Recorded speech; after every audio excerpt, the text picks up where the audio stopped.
ये महाराष्ट्र की जनता की ओर से निवेदन कर रहा हूं, संबित पात्रा जी का कर रहा हूं, किसी और का कर रहा हूं कि आप भगवे रंग को धर्म से मत जोड़िए। ये एक तरफ पहलगाम की चर्चा हो रही है, एक तरफ ऑपरेशन सिंदूर की बात हो रही है, दूसरी तरफ प्रेसिडेंट ट्रंप क्या लताड़ रहे हैं हमको उसकी बात हो रही है।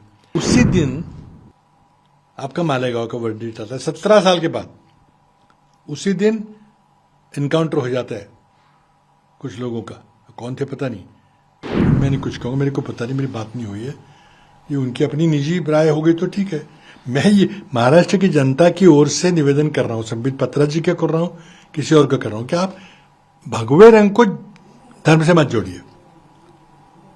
ये मराठा एम्पायर को जब एस्टेब्लिश किया था छत्रपति शिवाजी महाराज ने, तब ये ध्वज था। तब ना तो आरएसएस था, ना कोई पॉलिटिकल पार्टी थी, ना किसी ने कल्पना भी की थी। ये हमारे लिए पवित्र है।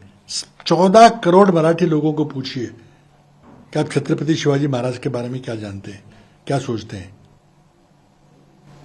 सर, अमित शाह का बयान आता है हाउस में आतंकवाद को लेके, उसके बाद ये जो ब्लास्ट हुआ है मालेगांव उसके जजमेंट आता है, और फिर देवेंद्र फडणवीस का भी बयान आता है कि इस तरह से भगवा ना बोला जाए, आतंकवाद से ना जोड़ा जाए हिंदू धर्म को। क्या कहना चाहते हैं सर? नहीं, देखिए अमित शाह जी क्या बोले मैं उस पर टिप्पणी नहीं करूंगा, बड़े नेता है, वो अपने आप पार्लियामेंट में बात करेंगे, उनको पार्लियामेंट में जवाब दिया जाएगा, वो तो मैं नहीं कहता। लेकिन ये संयोग की बात जो हो रही है पार्लियामेंट में, अखिलेश जी ने कहा है कि भाई ये एक तरफ पहलगाम की चर्चा हो रही है, एक तरफ ऑपरेशन सिंदूर की बात हो रही है, दूसरी तरफ प्रेसिडेंट ट्रंप क्या लताड़ रहे हैं हमको उसकी बात हो रही है। और उसी दिन आपका मालेगांव का वर्डिक्ट आता है 17 साल के बाद। उसी दिन इनकाउंटर हो जाता है कुछ लोगों का, कौन थे पता नहीं। उसी दिन आप ये इंस्पेक्टर की बात निकाल रहे हैं, तो आप क्यों डर रहे हैं चर्चा से पार्लियामेंट की? आप ध्यान क्यों भटका रहे हैं? आपके पास जवाब नहीं है। राष्ट्रपति ट्रंप ने जो पूछी बात, जो राष्ट्रपति ट्रंप ने कहा कि भारत की अर्थव्यवस्था मर गई है, जवाब दीजिए। संसद में उनको जवाब पूछ रहे हैं, राहुल जी पूछ रहे हैं, जवाब दीजिए कि क्या ट्रंप झूठ बोल रहे हैं, आप झूठ बोल रहे हैं। उनके पास जवाब नहीं है, तो ध्यान भटकाना तो जरूरी होता है ना।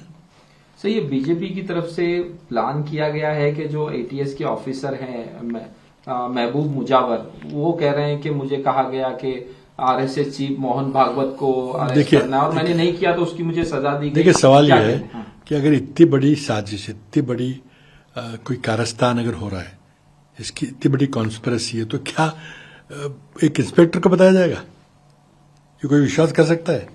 और ये बात तो पहले भी चली थी, कई बार चली थी। पहले सरकार ने कोशिश की ढूंढने की। भाजपा सरकार तो महाराष्ट्र में 2014 से चल रही है, तो क्या देवेंद्र फडणवीस ये कहना चाहते कि रात को 9:30 बजे उनके कान में किसी ने बताया कि ऐसी साजिश है? अरे एटीएस की कार्रवाई तो 2008 से चल रही है और आप आज बता रहे हैं।